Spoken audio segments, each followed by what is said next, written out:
So let's talk about swarming. First of all, I'll talk about what you can do as a recreational beekeeper, and then we'll talk about maybe how to prevent swarms and the sort of limited tools that we have available to us.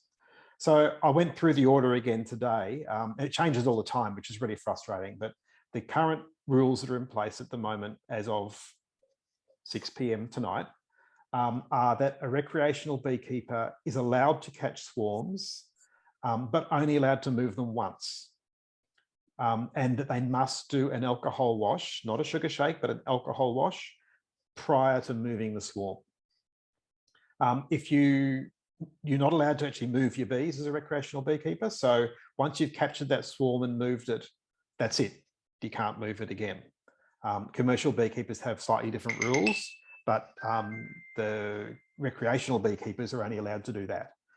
So if you hear of swarms, by all means, go and catch them. You must do an alcohol wash before you move the swarm. And the alcohol wash must be of 300 bees. And then you're allowed to relocate the swarm into one of your apiaries, but bear in mind that you're not allowed to move them more than once. So you're only allowed to move them once, which is a bit limiting.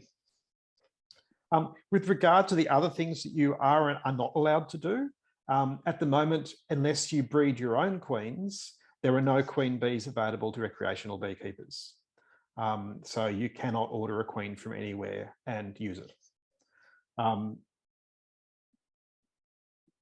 That's sort of the main things that you need to bear in mind. So what I'd be doing is if you do get a swarm from your beehives, is I'd be keeping the swarm to make sure your colony goes queen right. Because if it doesn't go queen right, you can't order a queen. So you're going to be painted into a corner.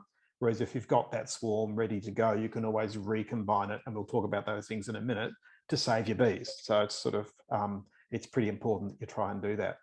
At the moment, for some reason, there are great differences between recreational and commercial beekeepers. So if you do read the order, make sure you're reading the recreational beekeeper stuff, because the order has a lot more things that commercial beekeepers can do, which is a bit odd. I don't understand why. For example, commercial beekeepers are allowed to order queens in, although there's restrictions on how they can move them. Commercial beekeepers are allowed to move their bees around as long as they put in special orders, which recreational beekeepers aren't allowed to do. And commercial beekeepers can catch swarms and move them multiple times if they like. So I don't really understand why there's differences there, but there is. So as a recreational beekeeper, catch a swarm, do an alcohol wash, move it once. Those are the rules for us in the zone that we're in Sydney. If you're in one of the other zones, it's completely different. You need to have a close look at the order. So was there any questions about that? Yeah, what's an alcohol wash? Okay, so the best thing to do is check out the links that are on the DPI website. The alcohol wash is basically taking 300 bees. They must be nurse bees. So the way you identify nurse bees inside the beehive is you look for a frame with open brood on it. So you pull a frame out of the brood box with open, well, I guess it's a swarm, it's different, but let's talk about both. So if you're doing an alcohol wash on your own beehive, you pull a frame out it's got open brood on it. So the little grubs that are open. Make sure the queen isn't on that frame. And then you shake about a cup of bees off that frame. So the easiest way to do it is to get a piece of paper, shake all the bees off onto a piece of paper, then fold the paper and pour them into like a cup measure. And that gives you your sample of bees that you then wash in alcohol. And the alcohol kills the varroa mites and the bees, and the varroa mites will fall off the alcohol and allow you to see them in the bottom of the container.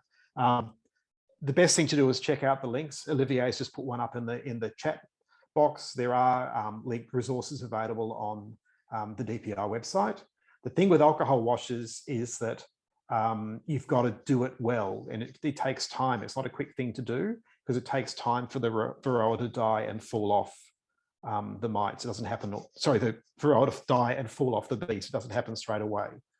So check out the resources. They're really good and show you how to do it. In the case of a swarm, obviously you don't know that you've got nurse bees. So you just, if you take a couple of bees, make sure the queen isn't in there. Otherwise you're getting yourself a swarm that's going to be a problem. And yeah, do the alcohol wash to make sure there's no Varroa. Now, hopefully none of us are going to find Varroa in this zone, but hey, you never know.